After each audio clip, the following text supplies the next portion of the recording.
Once Upon a Time, and Now, and Forever, by Lindsay Gilbert.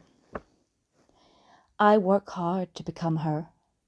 Night and day I warp myself, twisting and writhing until my form models hers exactly. Narrow hips, slender brown arms, each long, gracefully tapered finger, 2 strong legs, 2 small round breasts, and the smattering of freckles across her cheeks, an arcane constellation. I read her like mages read the skies. I know the alignment of each fleck of green in the dark, wide-set pools of her eyes. I mimic the pout of her dry, cracked lips, imagining I might open them and form the words she speaks, like I might become an echo too, a being made of sound as well as sight. I practice and practice. I watch her every moment that I can through my single window to her world. Eventually the elders realize I belong to her and she belongs to me. I am granted the position of being her sole reflection in the full-length ornate mirror in her bedroom. It is her most important reflection, for it is here that she gazes most often in the mirror. Each morning maids fuss around and dress her for the day, but more intimately at night, alone, she stares and stares, explores, examines, enjoys the secrets of her body. I am with her then. My faceless sisters join me in the morning, reflecting the bustling maids. With the busy ritual done and the chamber empty, we all fade back into the nowhere. But I alone return to her come eventide.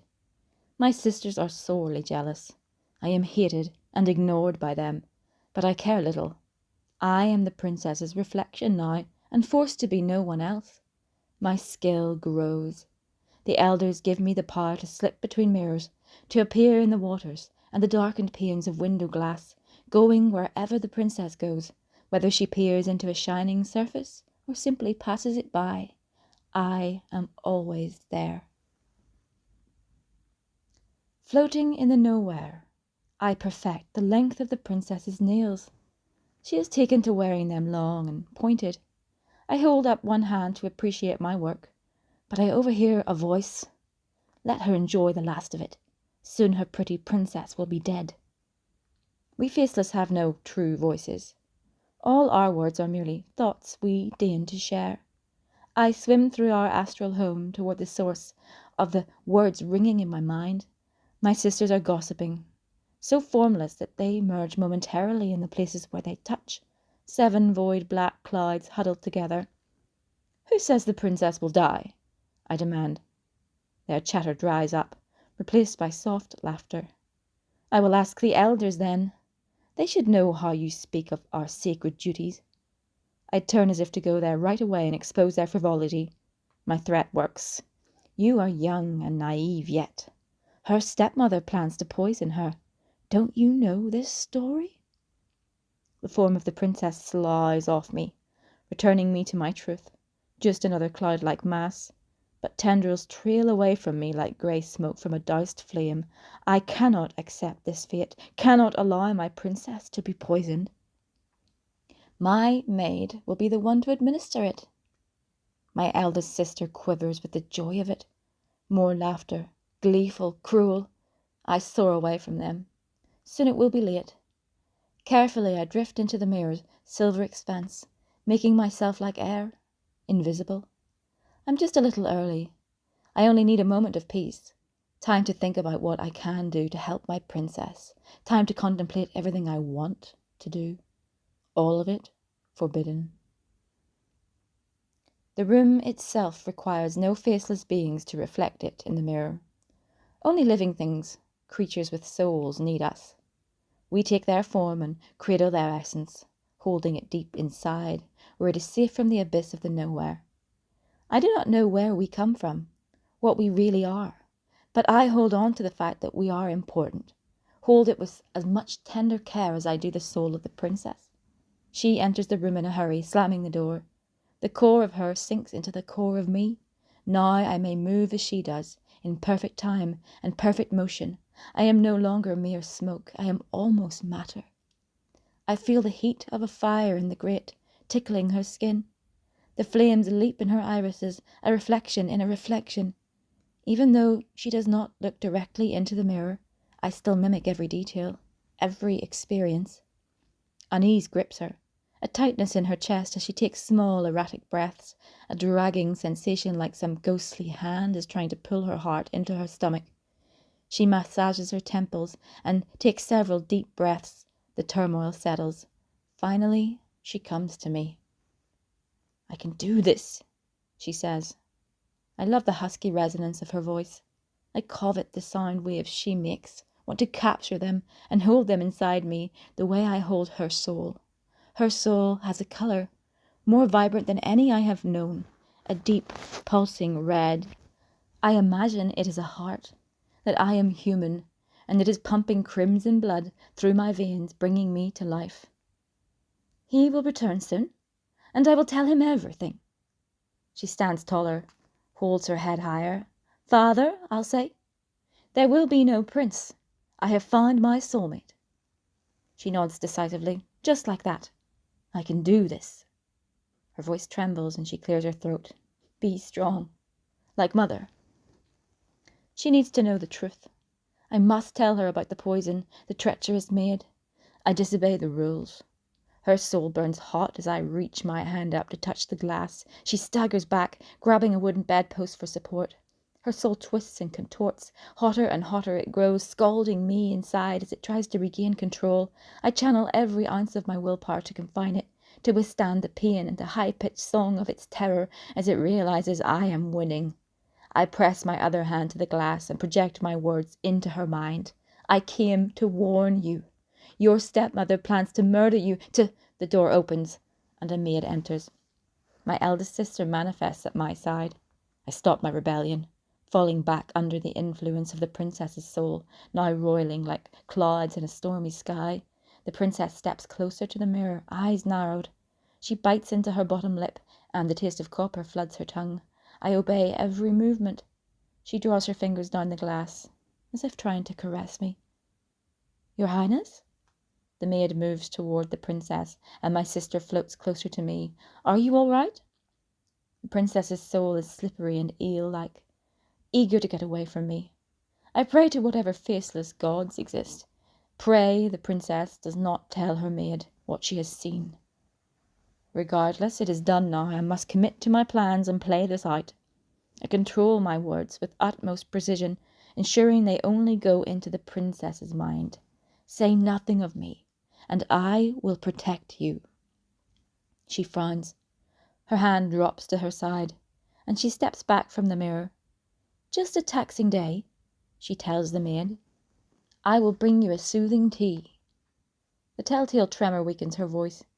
At my side, my sister leaks excitement into the space around us. It fills up the entire frame until I swear I must be swimming in it as I match the princess's tight smile. "I would like that very much," she says. The maid bobs an unsteady curtsy and leaves the room. My sister dissipates back into the nowhere. She hasn't earned the allowances or cultivated my power. She cannot stay in the mirror unless she has a soul to hold, nor can she go from mirror to mirror, surface to surface. She serves only this mirror. I am alone with the princess again, and I will save her. Your maid will bring poisoned tea. You must not drink it. She tilts her head, a delicate bird-like gesture as she hears my words again. She comes close to the mirror once more. I force my arms to disobey and hold them out, as if I might embrace her. Mayhap I am already poisoned, and this is some fever dream. Her face is paler, sickly, but she is brave. "Who are you?" she asks. I am not a who, I am a what. Still, hearing those words sends a cold thrill of familiarity through me. I am Circa. Where does this name come from? I surely invented it just now. We faceless have no names. We strive not to matter, perfect being anything and everything but our own selves. Have you come from the future? Her gaze is hungry now. Are you a fae, a djinn, something here to change my world? I so desperately want to be the thing that satisfies the hunger in her eyes. I came to save your life. That's all you need to know right now. She raises her thick, arched eyebrows. Why should I trust you? And when I refuse this potion, what will my stepmother do next? Her maid will return soon, my sister with her. She will know that I interfered, and she will tell the elders. Everything I worked for will crumble away. A wicked longing rises from the depth of me. Something I've been carrying inside, afraid to acknowledge. Her soul shrinks away, sensing the arrival of this force. Circa. I want to have a name. I want to have a body. Her body. Break the mirror. Break it and I will come through. Break it and I will rescue you. She glances at the door. My mother told me that breaking a mirror shatters your soul. I sense my sister's presence coming nearer. That is mere superstition, I lie, even as I cradle her soul. For 7 years I can keep you safe. That is the true power of it. Break it now or face your doom. I can help you escape the fate your stepmother has planned for you. She holds her breath. My sister starts to materialize as the door handle turns. It's over. Crack! The princess smashes her fist into the glass. My sister flickers away, unable to withstand the violent rupture. In the centre of my being, the princess's soul splinters into pieces. 100 silver knives carve it apart at once. The pulsing, vibrant red of it fades to raw pink. I release my hold on it as I drop the princess's form. The jagged cracks in the mirror scrape against me as I slip through them and pour out into the real world. I make straight for the princess's body, now an empty sack to be filled. Around me, her soul floats through the air, pieces of chaos, a school of captured fish swimming aimlessly in the cage of a net.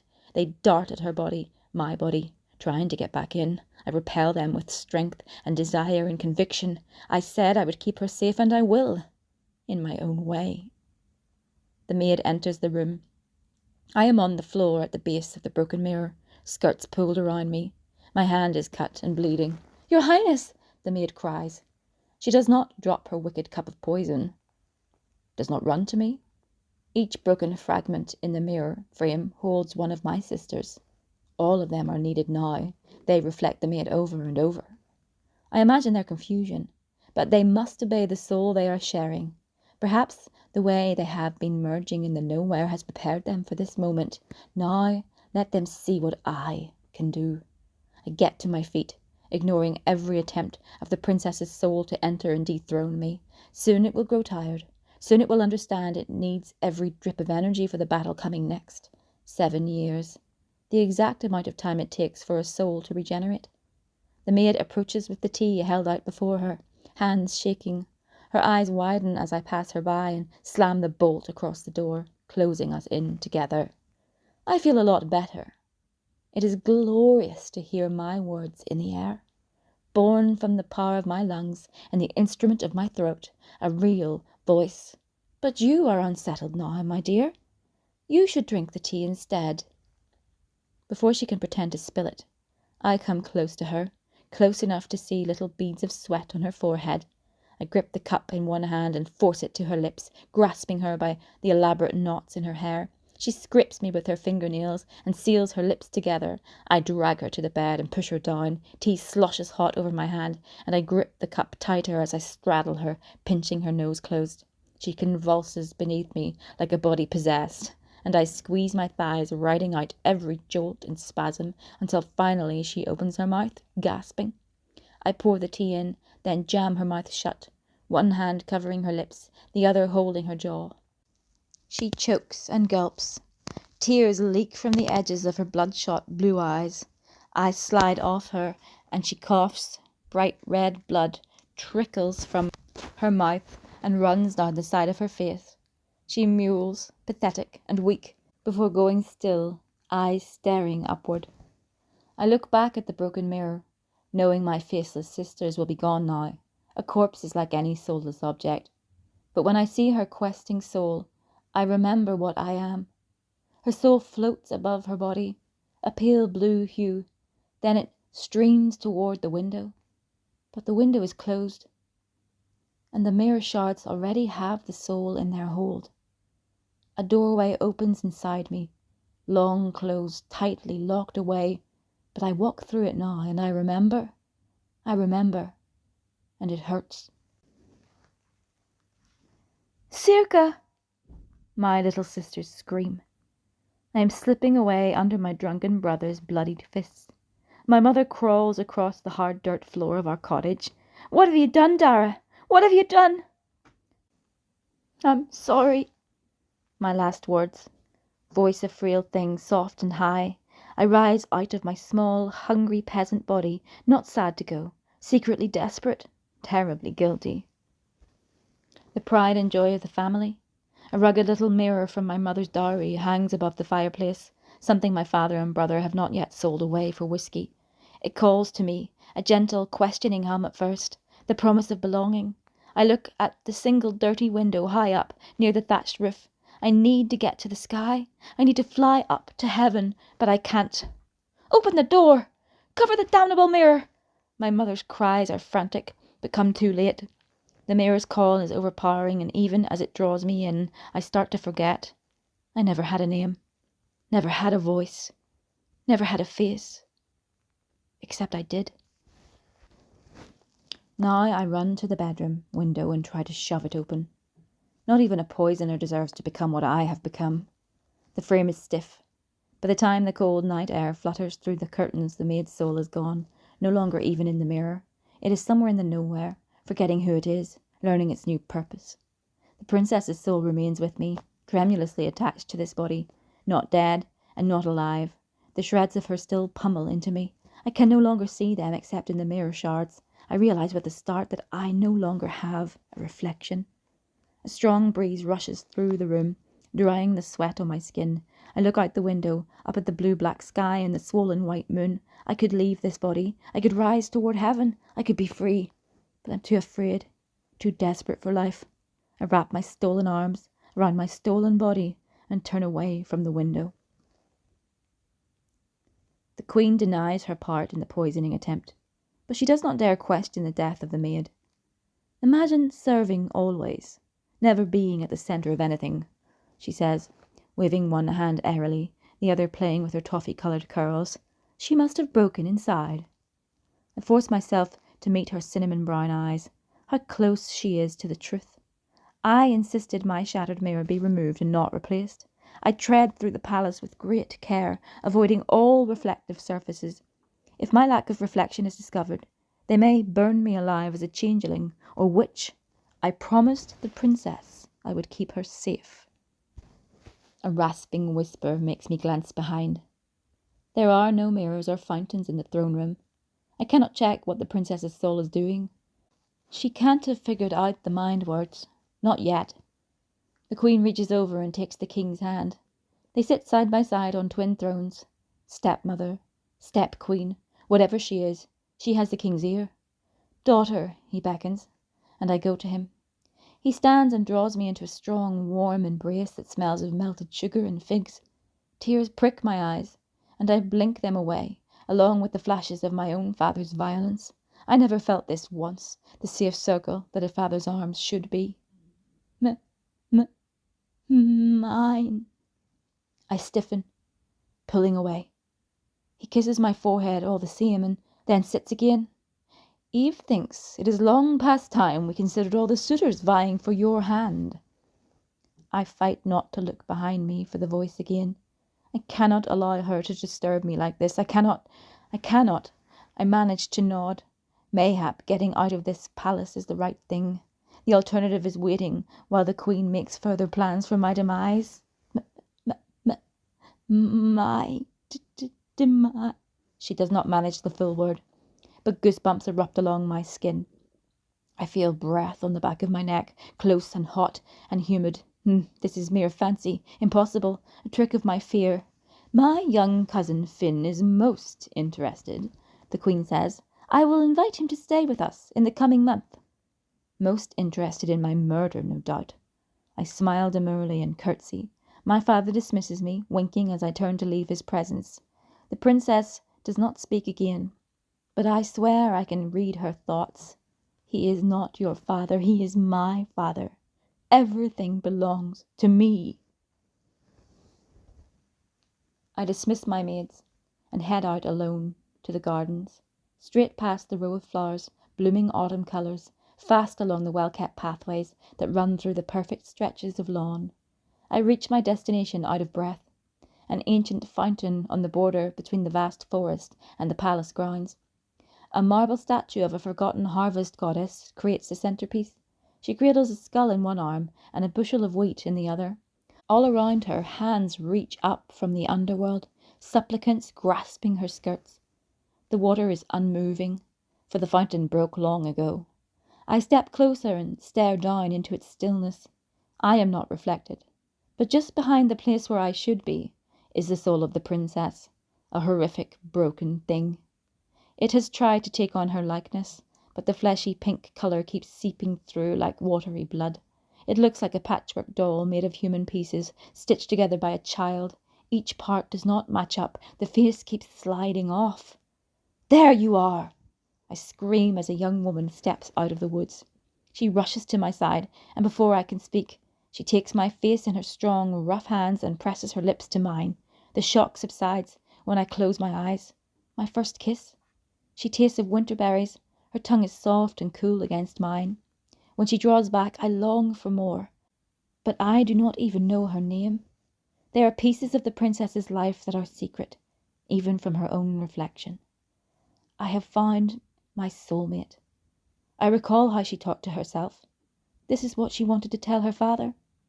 The woman's eyes rove over my face. She is tall and hale, with a muscular body like that of a boy. She dresses like a boy too, except for her beautiful blonde hair, cascading unbound around her. A silver hunting horn hangs at her hips.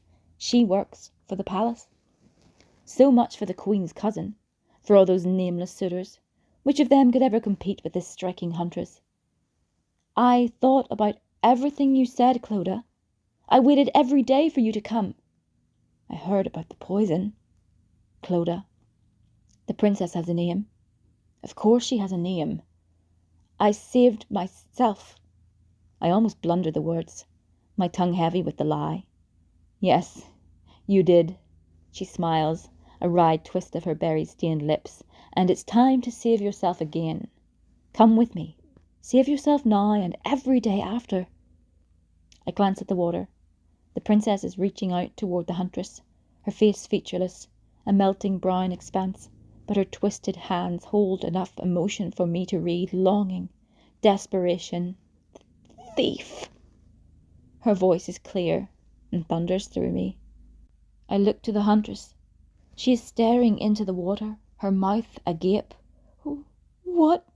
Her voice trails away and she turns to me. What are you? Her hand goes to her hip, and I notice a wicked-looking dagger sheathed beside the horn, half hidden by her long coat. She pulls it out, and I back away. I must fight her. I must kill her. But she doesn't come at me. Instead, she clutches her own head and glances about in fear. Dread blossoms from my centre and trickles out into every part of me. All that is mine and all that is stolen. The princess is speaking to her. Please, I say. You must understand. I came to help her. She's broken now. You tricked me. You took my body for yourself. But what happens if she cuts you out of me? Her words are shuddering rage. The huntress stalks toward me, and I back away toward the edge of the woods. If you kill this body, no one can use it, I warn. Wait 7 years, and she will be ready again to enter it. I am ready now, she screams. And if not, I'd rather be dead than be like this. I will take my chances. Will you take yours? I turn and run into the forest, the shattered princess at my heels like a hellhound, waiting to be whole, waiting to destroy me. But 7 years is enough. 7 years is a lifetime. I will hold on. Soon the piercing note of a hunting horn echoes through the trees. You cannot run from us. But I do. I run and I run. My faceless sister's words return to me, echoing through my mind, carried on a chorus of malevolent laughter. Don't you know this story? Once upon a time, deep in the dark woods, there lived a witch with no reflection. A witch with a stolen body, a hunger that could not be sated, and a wretched, monstrous creature at her back. It stalked her daily like a shadow, always getting closer. Every 7 years the witch lured a pretty girl into her ramshackle cottage. She cut herself apart and shed her stolen skin, climbed like a spider into a fresh and lovely body. She buried the old one under a stunted yew tree, always with a small broken mirror clutched in its death-pale hands. The shadow creature transformed with each new body, but always it returned. Always it dogged her steps, inching closer, and the witch lived once upon a time, and now, and forever. The end.